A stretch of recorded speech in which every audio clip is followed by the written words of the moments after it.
Ko misliš, da si v življenju dosegel dno in nižje ne gre, takrat gre lahko le še na gor. In to je zgodba Anet. Že kot mala deklica se je počutila nezaželeno in zato je v življenju počela marsikaj, da bi se počutila ljubljeno. Njena zgodba pa se je res začela odvijati takrat, ko je izgubila partnerja. Ko je v bistvu moj partner, to je v bistvu zadnji partner, pred 10 leti me je zapustil, v bistvu me je pustil brez vsega, kar pomeni, da sem imela v žepu 5 evrov, ostala sem brez vsega. Takrat se je meni svet zrušil, ker se je hkrati dogajala tudi zgodba z mojimi 2 hčerami. V bistvu prepovedani so mi bili stiki, kar dejansko v bistvu kot mami mi je bilo še dodaten križ, recimo temu moje srce, skratka. Druge takrat v bistvu ni bilo, kot da se nekako znajdem in sem v bistvu začela nekako v tej smeri razmišljati, kaj naj delam, kako naj naredim, kako naj pridem do denarja v bistvu in takrat sem se pač odločila, da najhitrejši zaslužek je, da se začnem dejansko prodajati.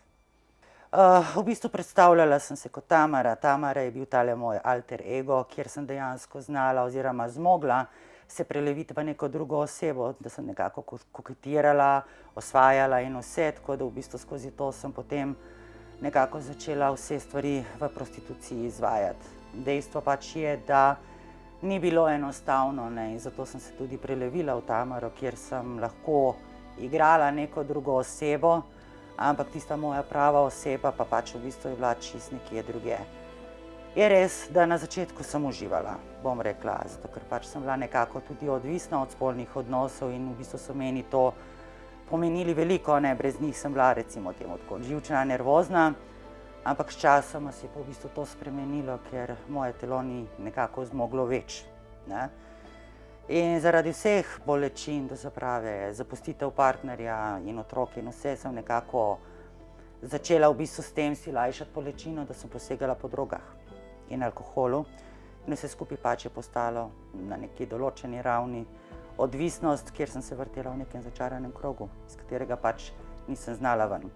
Bolj, ko sem v bistvu se drogirala, več denarja sem rabila, več stvari sem v bistvu mogla se nekako zalagati z drogami, droge pa v bistvu v tistem času tudi danes pač niso bile poceni, Tako da v bistvu, ne vem, na neki dnevni bazi sem porabila po 200-300 evrov samo za droge, ki je pa potem še vse ostalo. Tako da moje telo se je pač navadilo, dober mi je bilo takrat, ampak vedno več sem rabila. Ampak sama si tudi v knjigi v bistvu zapisala, da si bila odvisna od drog, alkohola in spolnih odnosov. Ja, katera od teh drog je bila najhujša? V bistvu zadnje leto je bilo precej takrat na trgu spit, pa v bistvu sladoled. Takrat se je imenovala sladoled, to je pač ena mešanica vseh drog in ta droga je mene dobesedno odnesla. Bom lahko rekla psihično osvojila, da sem rabila vsakodnevno, vsak dan več.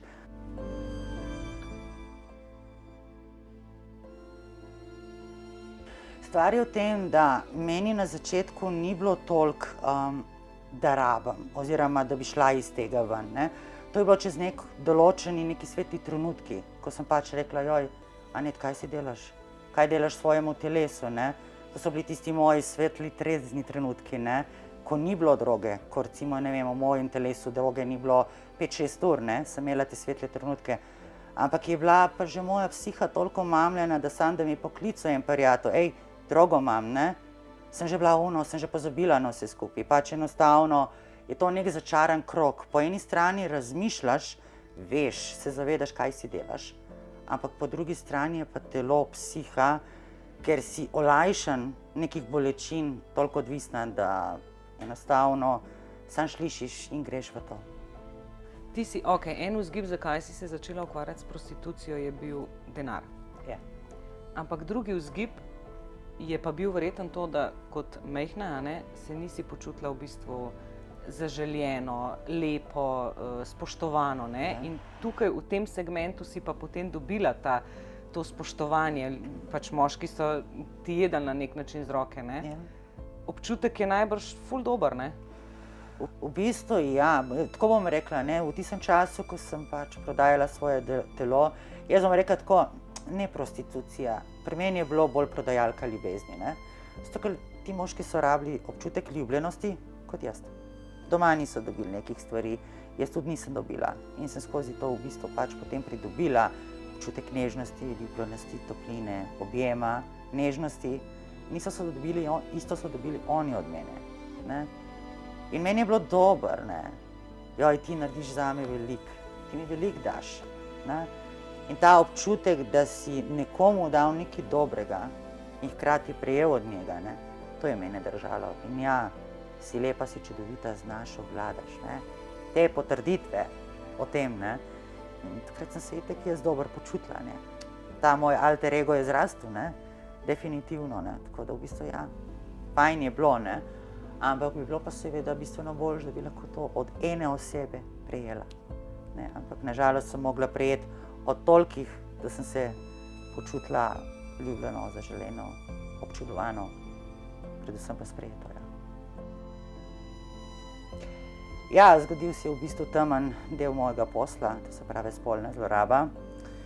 Jaz kot oseba, katera sem zaupala, katera sem verjela, v bistvu nisem niti zaznala delček, da se lahko karkoli zgodi, ker pač oseba na drugi strani, to se pravi moška oseba, je bil do mene prijazen, uvideven, galanten. Ne? Nenadoma, v bistvu, ko je stopil čez vrata, sem pa dojela, kaj se dogaja oziroma kakšen je njegov namen. Padla sem v nek svet in si rekla, bo kar bo, ne. Ampak je bil pa hkrati ta trenutek tisti, ki mi je rešil začaranega kroga. Ampak kaj si v tistem trenutku v bistvu doživljala? Ponižanje moje ženske. Zlomljena sem bila, v bistvu uničena. V sekundi dveh sem vedela, da pač to moram nehati. Da to ni življenje. Pomislila sem na moji 2 zlati hčerki. Da bi lahko izgubile mamo in da si tega v bistvu ne zaslužita. To so pač eni taki drobci spominov, ki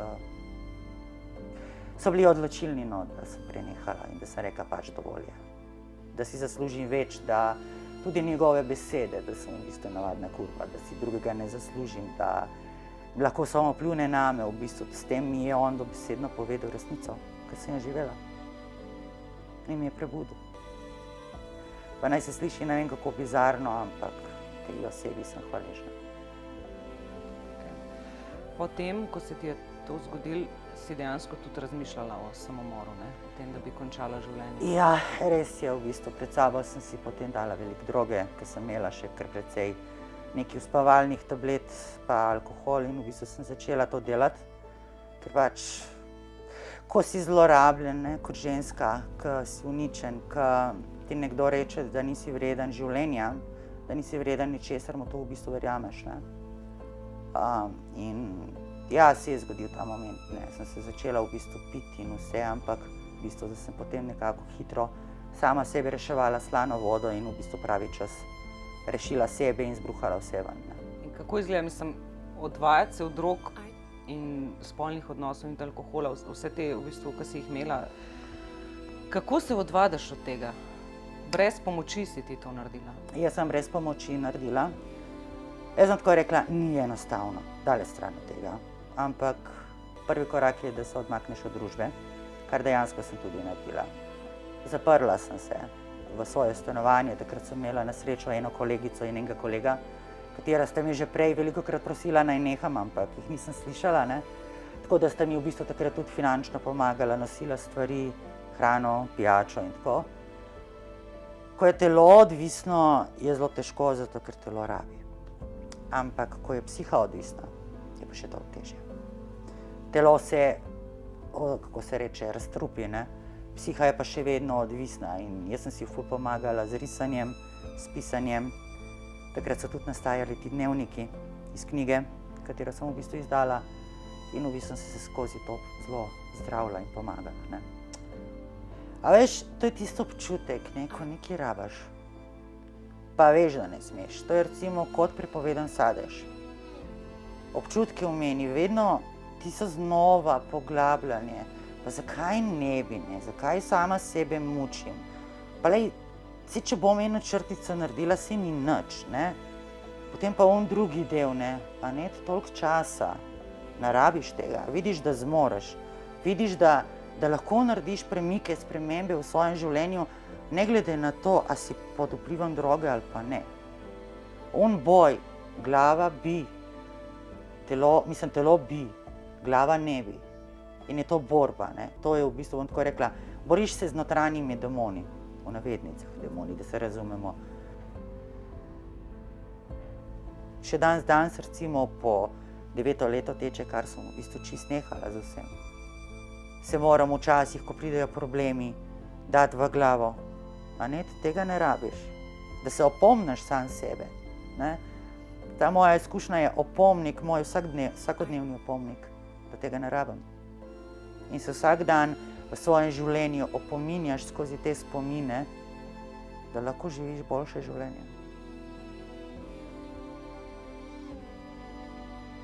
Če zdaj pogledaš svoje življenje nazaj, rekla si, da zdaj živiš v bistvu srečno življenje. Če zdaj pogledaš nazaj na tvojo pot, se ti zdi, da je bila to edina logična pot, ki se ti je mogla zgoditi, da si danes v bistvu srečna? Če sem čisto iskrena, ja. Brez te poti ne bi bila jaz to, kar sem. Ne bi ugotovila, koliko darov imam, koliko enih talentov imam, koliko enih vrednot imam v sebi. Ne bi mogla ustvariti tako iskrene, pristne odnose z mojima hčerama in z vsemi ljudmi okrog mene. Zato, ker v bistvu vsaka stvar me je nekaj naučila. Iz vsake stvari sem potegnila svoje znanje. In to znanje uporabljam danes, da sem lahko srečna. Pa ne srečna samo navidezno. Jaz sem srečna v vsakem momentu svojega življenja. Pa ni važno, dež, sonce, nevihta, orkan, karkoli. Ker vem, da ta nevihta mi prinese neko novo znanje. Ker vem, da mi bo ta orkan obrnil stvari v mojem notranjem svetu in bom to lahko videla drugače.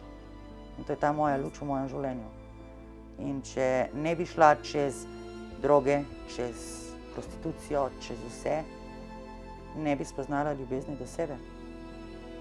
Ker jaz vedno pravim, kako naj vem, kaj je sladko, če ne probam slano. Ne gledati na stvari, to je slabo, to je za nič, tega ne rabim, zakaj mi je tega treba? Ok, kaj mi življenje sporoča? Kaj potrebujem narediti, kaj ne rabim spremeniti? Pa ne gre se zdaj za to, da si mi dajemo občutke krivde daleč stran od tega, ampak očitno nekaj moramo spremeniti, da bomo nekaj drugače videli. Brez tega žal ne gre. V življenju imamo vedno možnost izbire. Izberemo lahko, na kakšen način bomo živeli. In ravno to dokazujejo zgodbe izjemnih in močnih žensk.